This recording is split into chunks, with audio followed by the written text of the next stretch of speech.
जय हिंद दोस्तों, मैं विकास सिंह आपका स्वागत करता हूं आपके अपने परिवार गुरु जीवाज विद कंप्यूटर में। दोस्तों आज मैं आप लोगों के बीच बाल मनोविज्ञान का एक और टेस्ट सीरीज लेके प्रस्तुत हूं। इस टेस्ट सीरीज में हम 30 क्वेश्चन देखेंगे। दोस्तों देखते हैं हम पहला क्वेश्चन। मनुष्य के शरीर में हड्डियों की संख्या कम होती है किस अवस्था में?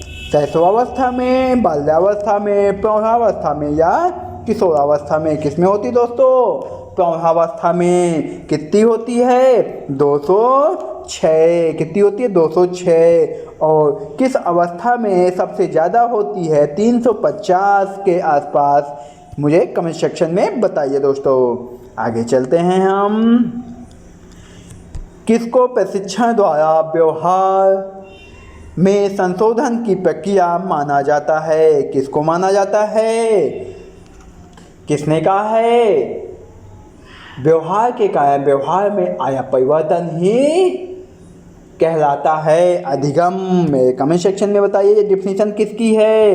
व्यवहार के कारण व्यवहार में आया परिवर्तन। व्यवहार के कारण व्यवहार में आया उत्तरोत्तर परिवर्तन, ये किसका कथन है? ये भी बताइए दोस्तों। यह कथन स्किनर साहब का है। किसका है? स्किनर साहब का है। इसका सही आंसर है अधिगम। चलते हैं हम आगे। किशोरावस्था की प्रमुख समस्या है। क्या समस्या सबसे प्रमुख है? वजन बढ़ाने की, शिक्षा की, परीक्षा परिणाम, अच्छे परीक्षा परिणाम देने की। क्या है दोस्तों? समायोजन की सबसे बड़ी समस्या है। क्यों समस्या है? क्योंकि स्टैनले हॉल साहब ने इसको तूफान और समायोजन के विरुद्ध की अवस्था बताया है। दोस्तों ठीक है, चलिए आगे चलते हैं हम। संवेदना ज्ञान की पहली सीढ़ी है। शारीरिक विकास में, ध्यान का विकास में, भाषा के विकास में, मानसिक विकास में संवेदना अर्थात जो संवेग होंगे, जो संवेदनाएं होंगी उससे संबंधित है ये। उसके किसके संबंधित है ये? मानसिक विकास से। जो संवेदनाएं होती हैं, जो भावनाएं होती हैं, वो हमारे संवेग से संबंधित होती हैं। और वह किससे संबंधित हैं? हमारे मानसिक विकास के से संबंधित है। ठीक है दोस्तों, आगे चलते हैं हम। किशोरावस्था बड़े संघर्ष, तनाव, तूफान और विरोध की अवस्था है। दोस्तों यह सब किसने कहा है? बड़े संघर्ष, तनाव, तूफान और विरोध की अवस्था है स्किनर साहब ने, E.L. किलपैट्रिक साहब ने, या फिर स्टैनले हॉल ने, या फिर थॉर्नडाइक ने। लाल रंग का जो टिक लगा है वो स्टैनले हॉल पे है। दोस्तों आगे चलते हैं हम। निम्न में से शैशवावस्था की विशेषता नहीं है। कौन सी नहीं है? शारीरिक विकास में तीव्रता, मानसिक क्रियाओं की तीव्रता या फिर दूसरों पर निर्भरता।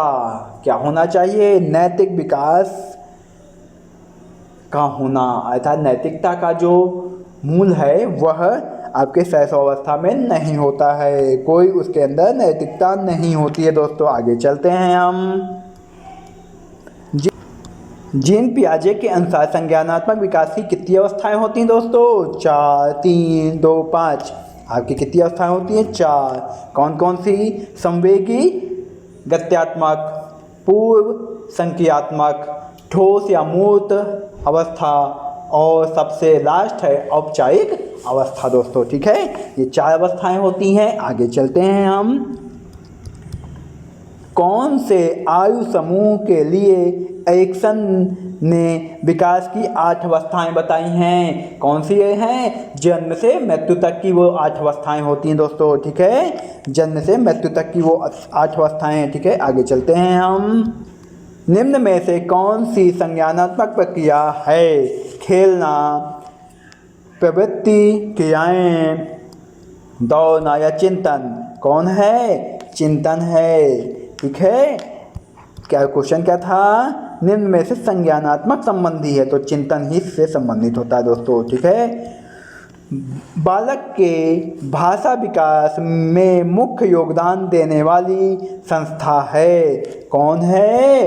परिवार, विद्यालय, जन संचार माध्यम या पत्र पत्रिकाएं। क्या है दोस्तों? बालक के भाषा विकास में सबसे मूल का होता है आपका परिवार। ठीक है, आपका परिवार, क्योंकि परिवार से ही वह शुरू करता है अपने जीवन के प्रत्येक कार्य को। ठीक है, आगे चलते हैं हम।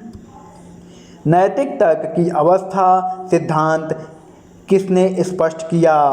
नैतिक तर्क का अवस्था सिद्धांत किसने किया? एरिक्सन साहब ने, कोहलबर्ग साहब ने, फ्रायड ने या पावलोव साहब ने? किसने किया? कोहलबर्ग साहब ने। ठीक है दोस्तों, किसने किया? कोहलबर्ग साहब ने। ठीक है, आगे चलते हैं हम। वंशानुक्रम से संबंधित प्रयोग चूहों पर किसने किया? वंशानुक्रम से किसने किया? कार्ल पियर्सन ने, मैकडूगल ने, मेंडल ने या पावलोव ने? किसने किया वंशानुक्रम से संबंधित चूहों पर? आपके मेंडल साहब ने। और इन्होंने किस पे? मटर के दाने पे भी किया था। ठीक है, जो कि बहुत फेमस हुआ है। निम्न में से कौन सा भाषा के विकास को प्रभावित नहीं करता है? परिपक्वता, लंबाई व वजन, अभिप्रेरण या स्वास्थ्य। लंबाई व वजन भाषा के विकास को प्रेरित या फिर प्रभावित नहीं करता है। ठीक है, आगे चलते हैं हम।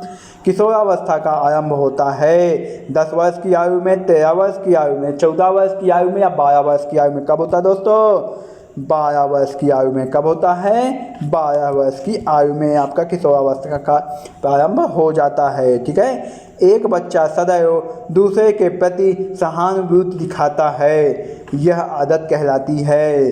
एक बच्चा सदैव दूसरों के प्रति सहानुभूति दिखाता है, यह आदत कौन सी कहलाएगी? विचार संबंधी आदत, नाड़ी मंडल संबंधी आदत, भावना संबंधी आदत या नैतिक आदत? कौन सी आदत? सहानुभूति दिखाता, तो ये भावना से संबंधित है। किससे? भावना से संबंधित, भावना संबंधी आदत है। ठीक है दोस्तों, इसका तीसरा ऑप्शन सही है। आगे चलते हैं हम। पूर्णतः प्रकारशील व्यक्ति का संप्रत्यय किसने दिया? प्रकारशील व्यक्ति का किसने दिया? प्रकारशील का संबंध किससे है? सिगमंड फ्रायड से, फ्रांसिस गाल्टन से, इवान पावलोव से या फिर कार्ल रोजर्स से? किससे है? कार्ल रोजर्स से, सर से है। ठीक है, आगे चलते हैं हम। किसने मूलभूत विश्वास बनाम अविश्वास को विकास की प्रथम अवस्था के रूप में प्रस्तावित किया है? 8 अवस्थाएं किसने दी है?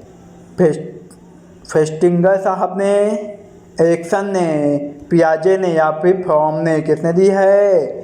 ये आपके ना फेस्टिंगर साहब हैं, ना पियाजे हैं, ना फ्रॉम है। कौन है? एरिक्सन साहब है। इन्होंने कितनी अवस्थाएं बताई है? 8 अवस्थाएं, जन्म से मृत्यु तक। ठीक है, पहली अवस्था कौन सी है आपकी? मूलभूत विश्वास बनाम अविश्वास। ठीक है, आगे। वस्तु स्थैर्य के विकास को समझने में सहायता की।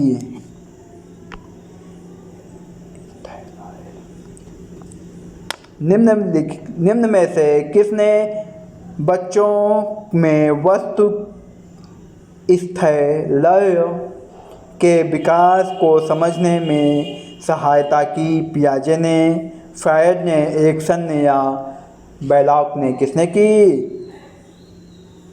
पियाजे साहब ने। किसने की? पियाजे साहब ने। क्या समझने की? वस्तु स्थैर्य, अर्थात वस्तु की स्थिरता को समझने की जो बात कही है, किसने कही है? पियाजे साहब ने। ठीक है, आगे चलते हैं हम।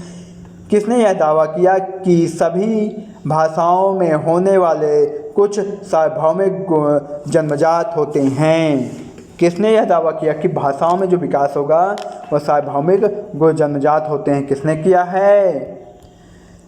B.F. स्किनर साहब ने, अल्बर्ट बंडूरा ने, नॉम चॉम्स्की ने या E.C.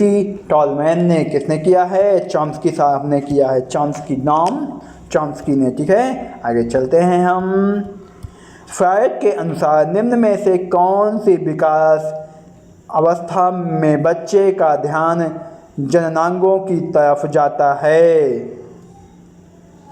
फ्रायड के अनुसार निम्न में से कौन सी विकास अवस्था में? लैंगिक विकास में, मुखीय विकास में नहीं, ना गुदी विकास में, ना प्रसूति विकास में। ठीक है, यह लैंगिक विकास में जाता है उसका ध्यान। ठीक है, आगे चलते हैं हम। निम्न में से कौन सा कारक सीखने के अंतर्दृष्टि सिद्धांत को प्रभावित करने वाला नहीं है? कौन सा नहीं है? इसके 4 ऑप्शन जो हैं। अंतर्दृष्टि सिद्धांत, ठीक है, किसका है ये? सूझ का सिद्धांत जिसे कहते हैं। बुद्धि, प्रत्यक्ष का अनुभव किससे संबंधित नहीं है? व्यक्तित्व से संबंधित नहीं। अधिगम के सूझ का सिद्धांत है। किसने दिया? मेरे कमेंट सेक्शन में बताइएगा, ठीक है। कोहलर साहब ने दिया था। किसने दिया था? गेस्टाल्टवादी कोहलर साहब ने, ठीक है। किस पे प्रयोग किया था? सुल्तान नामक बंदर पे, चिंपैंजी हम कह सकते हैं उसको, वन मानुस पे, ठीक है। रॉबर्ट एस गैने के अनुसार निम्न में से कौन सा अधिगम का प्रकार नहीं है? अंतर्दृष्टि अधिगम, संकेत अधिगम, श्रृंखला अधिगम, सहचर, शाब्दिक अधिगम। इसमें से कौन सा सही है आपका? अंतर्दृष्टि अधिगम इससे संबंधित नहीं है। संकेत अधिगम, श्रृंखला अधिगम या फिर शाब्दिक सहचर अधिगम गैने साहब के सोपानकी का जो सिद्धांत है उससे संबंधित है दोस्तों ये क्वेश्चन, ठीक है। शिक्षा मनोविज्ञान का केंद्र है। क्या केंद्र है? शिक्षक, बालक, शिक्षक विधि या फिर पाठ्यक्रम किससे संबंधित है? बालक उसका केंद्र बिंदु है, ठीक है दोस्तों। बालक के मानसिक स्वास्थ्य में बाधा डालने वाले कारक हैं कौन कौन से? वंशानुक्रम का प्रभाव, परिवार का विघटन, शारीरिक दोष या उपयुक्त सभी। दोस्तों कौन है इससे संबंधित? बालक के मानसिक स्वास्थ्य की बात हो रही है तो आपके वंशानुक्रम भी है, परिवार है, शारीरिक दोष है, उपयुक्त में से सभी उसको प्रभावित करेंगे। आगे चलते हैं हम।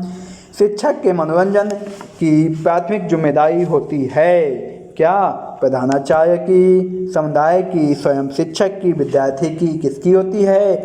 शिक्षक के समायोजन की प्राथमिक जिम्मेदारी जो होती है स्वयं शिक्षक की होती है। किसकी होती है? स्वयं शिक्षक की। आगे चलते हैं हम। परिवार बच्चे को निम्न प्रकार की शिक्षा देता है। औपचारिक, अनौपचारिक, जानबूझकर, नियमित रूप से कौन सी शिक्षा देता है? अनौपचारिक। औपचारिक जो शिक्षा होती है वो विद्यालयी शिक्षा होती है। अनौपचारिक शिक्षा होती है हम कहीं भी किसी समय इसको ग्रहण कर सकते हैं। वह हमारे भाई बहन, माता पिता, गुरुजन या किसी के माध्यम से भी हो दोस्तों, या फिर सहपाठीगण या साथी मित्रों के द्वारा, ठीक है। यह अनौपचारिक शिक्षा जीवन पर्यंत चलती है। आगे चलते हैं हम। श्रृंखला अधिगम संबंधित है किससे? गैने के सोपानकी से, ठीक है। आगे चलते हैं। श्रृंखला अधिगम ब्रूनर से नहीं संबंधित, टालमैन से ना, थॉर्नडाइक से संबंधित है। किससे संबंधित है? गैने सर से। बच्चे अपने वातावरण के साथ संबंध बनाते हुए अपनी समझ का विकास कर लेते हैं। यह कथन किसका है? ध्यान से देखिएगा। बच्चे अपने वातावरण के साथ संबंध बनाते हुए अपनी समझ का विकास कर लेते हैं। यह कथन किसका है? स्किनर का, गिलफोर्ड का, पियाजे का या बर्ट साहब का? किसका है? पियाजे साहब का है, ठीक है, पियाजे साहब का। आगे चलते हैं हम। निम्न में से किस मनोवैज्ञानिक ने संवेगात्मक बुद्धि का काम किया? हर्बर्ट गार्डनर ने, डेनियल ने, गोलमैन ने, जॉन डीवी, मेयर व पीटर साल्वे ने या फिर उपरोक्त सभी। कौन है संवेगात्मक बुद्धि में? सब हार्ट गार्डनर भी आते हैं और आपके डेनियल गोलमैन भी आते हैं, जॉन डी मेयर या पीटर साल्वे भी आते हैं, लेकिन सबसे प्रमुख नाम किसका आता है? डेनियल गोलमैन का। तो उपयुक्त में से सभी, इसका ऑप्शन सही होगा दोस्तों। आगे चलते हैं हम। हमारा लास्ट क्वेश्चन है। गुरुजी वर्ल्ड विद कॉम्पिटिटर आपका स्वागत करता है और आपके उज्जवल भविष्य की कामना करता है दोस्तों। आप मेरे चैनल को सब्सक्राइब जरूर करें क्योंकि नई विषय वस्तु से आपको रूबरू होना है तो गुरुजी वर्ल्ड आपको हमेशा इसकी उपलब्धता देता रहेगा दोस्तों। हमारा लास्ट क्वेश्चन है। पियाजे द्वारा प्रयुक्त ना किया गया खोज कौन सी है? उदात्तीकरण, आत्मीकरण, संगठन या स्कीमा? दोस्तों आपका आत्मीकरण, संगठन और स्कीमा संबंधित है। उदात्तीकरण नहीं है दोस्तों, जो कि पियाजे से संबंधित नहीं है दोस्तों। इसी के साथ मैं अपनी वाणी को विराम देता हूँ और आपसे फिर मुलाकात होगी नए लेक्चर के साथ दोस्तों। शुभ रात्रि, जय हिंद दोस्तों।